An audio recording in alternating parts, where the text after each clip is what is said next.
오늘 1세션 북한의 주제, 북한의 헌법과 제8차 당대회의 법적 의미에 대해서 발제를 맡으신 우리 성균관대학교 법학연구원 선임연구원으로 근무하시는 조재현 박사님 소개해드립니다. 안녕하세요. 발제를 맡게 된 조재현이라고 합니다. 자, 먼저 그러면 당 대회라고 하는 것이 무엇인지 그 의미와 목적부터 좀 보도록 하겠습니다.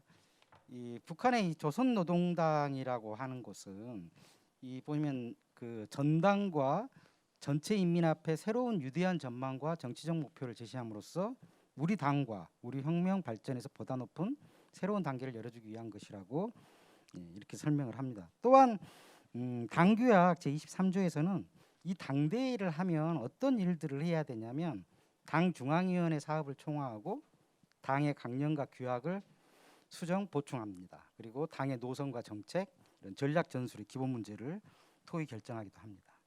그리고 이번에 바뀌었죠. 명칭이 당은 당 총비서와 당 중앙위원회를 선거합니다. 사실상 북한은 당 중앙위원회를 중심으로 돌아간다라고 하면은 맞습니다.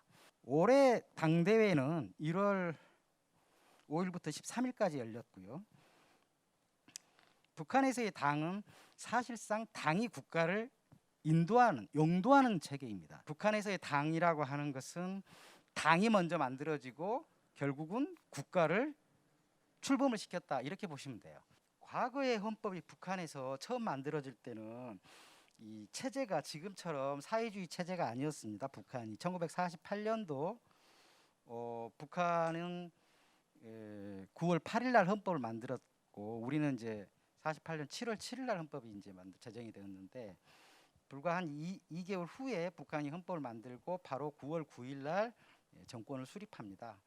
그때 만들어진 헌법은 이 인민민주주의 헌법이라고 합니다. 그러니까 사회주의 혁명이 되기 전에 주권이 인민에게 있다라고 하는 이 의미로서 뭐 우리 같은 경우는 대한민국의 주권은 국민에게 있다라고 하는 것처럼 조선민주주의 인민공화국의 주권은 인민에게 있다 이런 식으로 과거에 초창기에는 이렇게 주권이 인민에게 있습니다.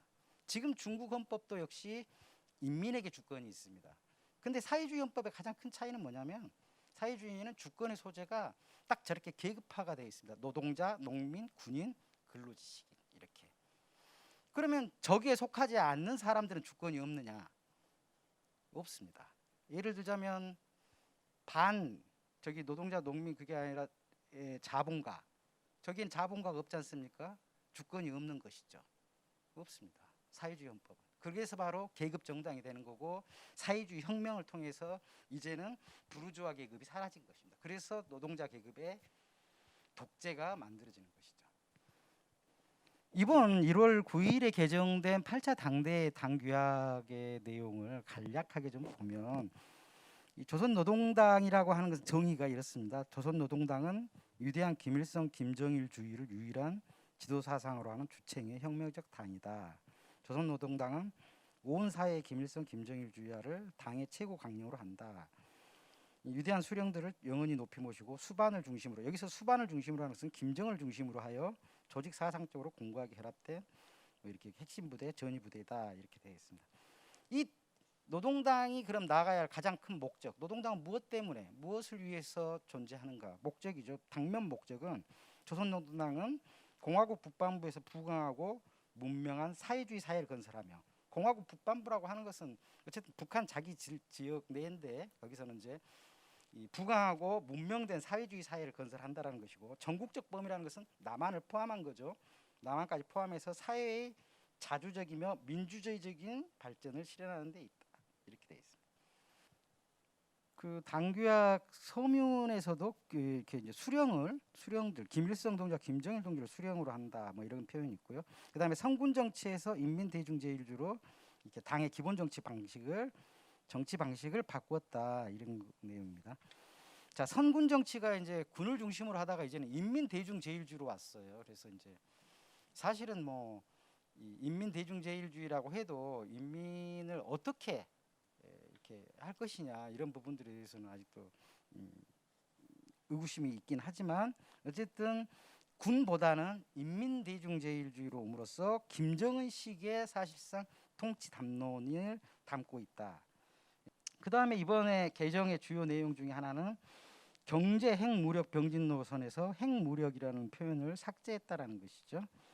어쨌든 뭐 국방 분야에 돼 있어서 뭐 그렇다고 해서 이 핵무력 표현이라고 하는 것을 삭제한 의미가 북한이 그러면은 핵을 포기하겠다라는 의미냐, 그것까지는 아니고요.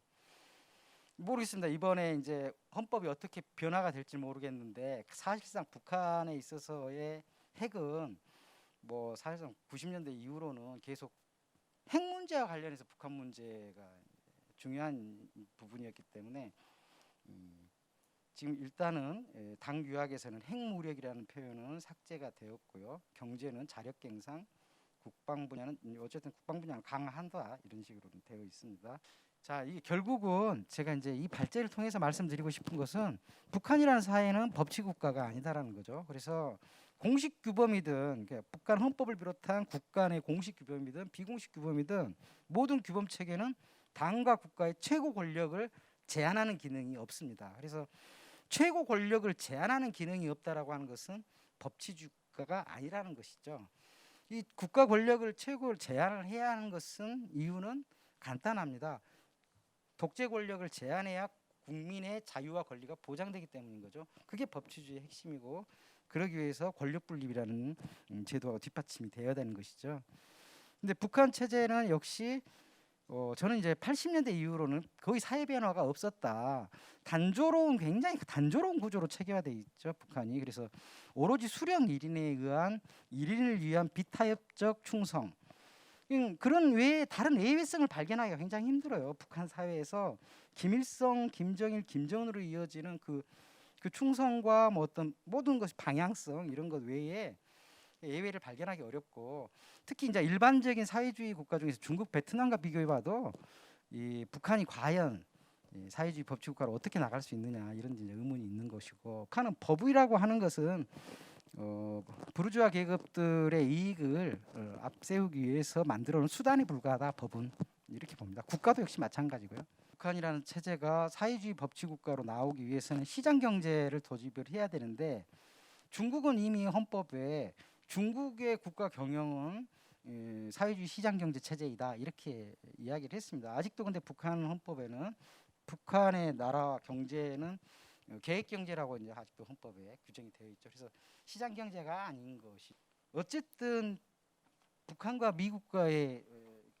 결국은 담판이라고 보여집니다. 그래서 이 북한과 미국의 담판을 통해서 관계가 정상화되고 대북 관련된 유엔 제재가 해결이 되면 북한도 결국은 어느 정도 개혁 개방에 나설 수 있고, 체제가 보장이 된다는 확신만 들면 북한도 다시 우리와 같이 함께 다시 교류 협력도 할 수 있고, 뭐 이런 측면에서는 긍정적으로 보여지는데요. 아직까지는 그게 관점인 것 같아요. 그래서 결국은 또 그 문제로 가면 핵과 관련돼 있고, 또 그러다 보면 또 이야기가 길어질 수 있으니까 어쨌든 그런 희망사항을 가져봅니다. 제8차 당대회 후 헌법 개정이 이루어지지 않은 부분을 언급해 주신 부분이 많이 도움이 되었습니다. 그 부분과 관련하여서 헌법 개정 가능성이 있다고 보시는지, 헌법 개정에 수요가 있다고 보시는지.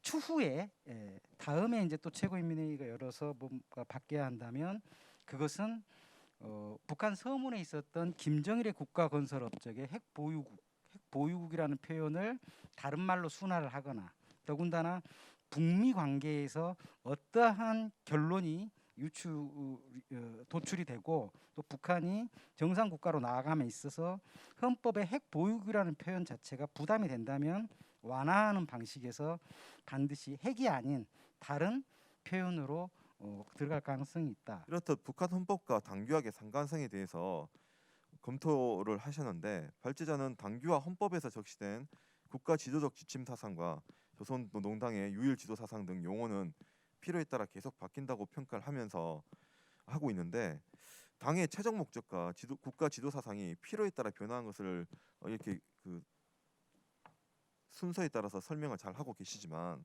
그것이 헌법과 당규학 사이에서 어떤 상관성을 갖는지 부분에서는 설명이 조금 더 보충이 되면 좋겠다는 의견입니다.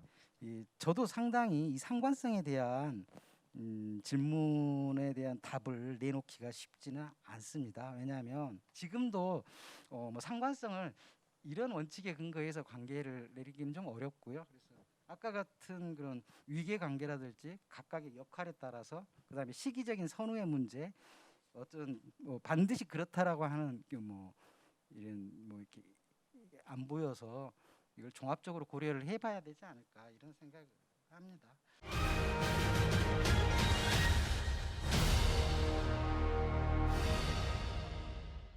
예, 안녕하십니까. 코로나19 이후 북한의 제8차 당대회와 주민의식 변화 이 세션 사회를 맡게 된 한명섭 변호사입니다.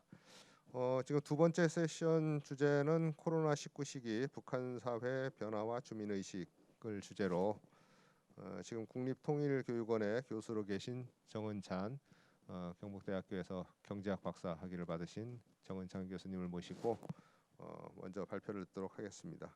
코로나19 시기 북한 사회 변화와 주민의식 발제를 맡은 국립통일교육원 정은찬 교수입니다.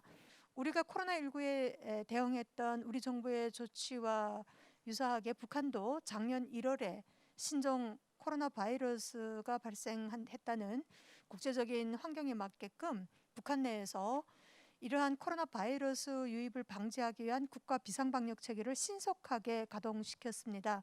그래서 이와 같은 방역 체계의 가동은 북한이 사실상 이제 평소에 유지해왔던 우려 방역 체계를 국가적인 비상 방역 체계로 좀 더 강화해서 추진했다는 점에서 그 신속성과 그리고 그 방역 체계의 작동에서의 강화된 부분, 이런 부분들을 좀 더 강조할 수 있을 것 같습니다. 우리는 오늘 코로나 시기에 북한 주민들의 의식을 여러 가지 코로나19를 극복하기 위한 북한 체제가 체제 유지를 위해서 마련한 환경과 비교해 봤을 때 어떤 상관성이 있고 어느 정도로 북한 주민들은 이러한 현 상황에 대응하고 있느냐, 그 가치관과 의식 구조에 대한 설명을 좀 드리고자 합니다. 그래서 세 가지 질문을 좀 드리려고 하는데요. 일단 첫 번째는 코로나19 시기 북한 사회 환경은 어떻게 변화하고 있느냐. 궁극적으로 오늘 발표에서의 우리가 얻고자 하는 결론은 북한 주민의식 변화가 과거에도 진행형이었고, 특히 이제 90년대 중반 경제난 이후에 2003년에 시장이 도입되면서 외부 사조를 접할 수 있는 환경에 북한 주민들이 노출되면서 주민의식 변화는 상당한 정도로 진화 과정에 있다고 우리가 평가할 수가 있는데요. 그럼에도 불구하고 코로나19라는 새로운 환경이 영향 요인으로 등장을 했을 때에 북한 주민 의식 변화는 아래로부터의 북한 사회 체제의 변화를 유인해낼 수 있을 것이냐, 그 속도와 방향에 대한 답을 드리면서 오늘 발표의 결론을 찾으려고 합니다. 오늘 발표에서 가장 핵심적인 내용을 이제부터 설명드릴 건데요. 코로나19 팬데믹 이전 시기에 그러면 북한 주민들의 의식은 어떤 양상을 보였느냐.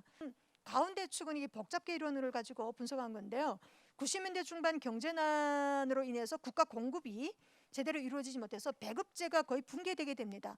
주민들은 90년대 중반 이전까지만 해도 체제 생존 스스로 이제 가계 경제를 유지하는 데서 체제 배급 제도에 의존하는 우선 비율이 굉장히 높았습니다. 그러나 90년대 중반 경제난으로 배급을 받지 못한 주민들이 결국은 자립적으로 생존해야 되는 환경에 노출되면서 스스로 시장에서 암거래를 하던 아니면 공적시장이 도입되기 전에는 암시장을 통해서 2003년에 공적시장이 상설시장이 도입된 이후에는 시장을 통해서 자립적으로 가계의 경제를 유지하기 위한 노력들을 하게 됩니다. 그러면서 자연스럽게 경제적인 자립의식이 고착이 되게 되고, 이러한 경제적인 자립의식 고착을 통해서 어느 정도 먹는 문제가 해결되면 좀 더 자립고자 하는 욕구, 그리고 어떤 패션도 외부 세계를 좀 모방하고자 하는 이와 같은 문화 행태의 변화가 스스로 이제 일어나는 진화 과정에 들어가게 됩니다. 근데 여기에 북한 체제가 시장을 확산했다가 또 규제했다가 다시 이제 그 확산을 묵인하는 조치가 반복이 되면서 북한 주민들의 이와 같은 의식 변화는 경제적인 자립 의식 변화에서 먹는 문제를 스스로 해결한 주민들에 한해서 문화의식 변화로 승화가 되고, 문화의식 변화를 좀 더 발전시키다 보면 스스로 이제 외부 세계의 문물들을 접하게 되고, 그 외부 문물을 모방하고 접하고 그 다음에 동경을 하고, 그리고 외부 세계와 북한 체제를 비교해보는 아주 작은 규모에서의 정치식 변화가 일어나는 이와 같은 진화 과정을 거치게 된다. 궁극적으로 이제 이 의식 변화의 가장 중요한 제일 높은 단계는 성숙된 의식화, 그리고 이 성숙된 의식화가 이루어지면 실제 지금 현재의 제도의 불공정함을 깨닫고 이 모든 것들을 우리가 스스로 바꿔야 된다는 스스로의 행동 실천일 건데요. 이 부분에서는 지금 현재 북한 주민들의 변화는 한계에 직면해 있다, 이런 말씀을 드리고 싶습니다. 거기에서 이제 주민 변화의 한계 부분에서는 북한 체제의 사상 교육이나 통제가 상당한 정도로 작용했을 것으로 평가하고 있습니다. 코로나19 팬데믹 시기에 지금 현 상황을 주민의식과 환경 변화와 결부해서 좀 설명을 드리면요. 일단은 이 왼쪽에 1, 2, 3번은 앞에서 설명드린 내용들을 제가 요약해 놓은 거고요. 이 과정 속에서 주민의식은 어떻게 변화되느냐. 우선 정치적으로 봤을 때 체제 동조의식, 경제적으로 봤을 때 자립생존의식, 사회문화 환경 변화에 따라서 주민들의 의식은 외부 동경의식, 이렇게 이제 좀 요약을 했습니다. 저는 이제 개인적으로 이렇게 보고 있습니다. 김정은 집권 이후에 북한은 사회주의는 과학이라는 주장을 항상 하고 있고, 그리고 사회주의를 북한식 사회주의로 만들려는 우리식 사회주의를 항상 강조하고 있습니다. 따라서 오늘 발표에서 질문 드렸던 세 가지 질문에 대해 다음과 같이 답을 드리려고 합니다. 우선 첫 번째, 코로나19 시기 북한 사회는 어떻게 변화하고 있느냐 봤을 때 북한은 체제 유지를 위해서 북한식 사회주의, 우리식 사회주의를 수성하기 위한 목표에 중점을 두고 있다. 두 번째, 북한의 사회환경 변화는 북한 주민 의식에 어떤 영향을 미치고 있느냐. 일시적으로 제어는 가능하나 잠재적 변화의 흐름을 차단하기에는 역부족일 것이다. 그리고 세 번째, 북한 주민 의식 변화는 북한 사회체제 변화를 유인해낼 수 있을 것이냐 하는 질문에는 미성숙 한계를 완전히 극복하는 데까지는 아직도 많은 시간이 소요될 것으로 보이기 때문에 이와 같은 것을 놓고 본다면 그 어떤 지도자에게 어떤 돌발 변수가 없는 한 북한 체제는 그 생명력이 아직은 전속력이 있다고 저는 평가하고 있습니다. 또 하나는 코로나19 시기 북한에 대한 평가를 봤을 때 지표상 드러난 숫자로만 판단하면 사실은 내부적으로 여러 가지 상황 변화들이 있는 것들을 우리가 포착할 수가 없고, 그래서 현 상황에서는 불안정 지수는 높으나 90년대 위기하고는 좀 다른 양상이다. 대량 하사가 발생할 수 있는 환경적 제약도 없고, 여러 가지 시장에서의 유동성 변화는 사실은 크게 90년대 중반 배급제의 붕괴와 비교할 만큼 큰 변화는 아니라고 판단이 됩니다. 개인주의하고 이제 주체 사상 이데올로기는 이제 양립할 수 없는 개념이라고 이제 이해가 되는데, 그럼 지금 현재 2021년 이제 코로나19 시기에도 이제 주체 사상 이데올로기가 여전히 작동되고 있는지 궁금합니다.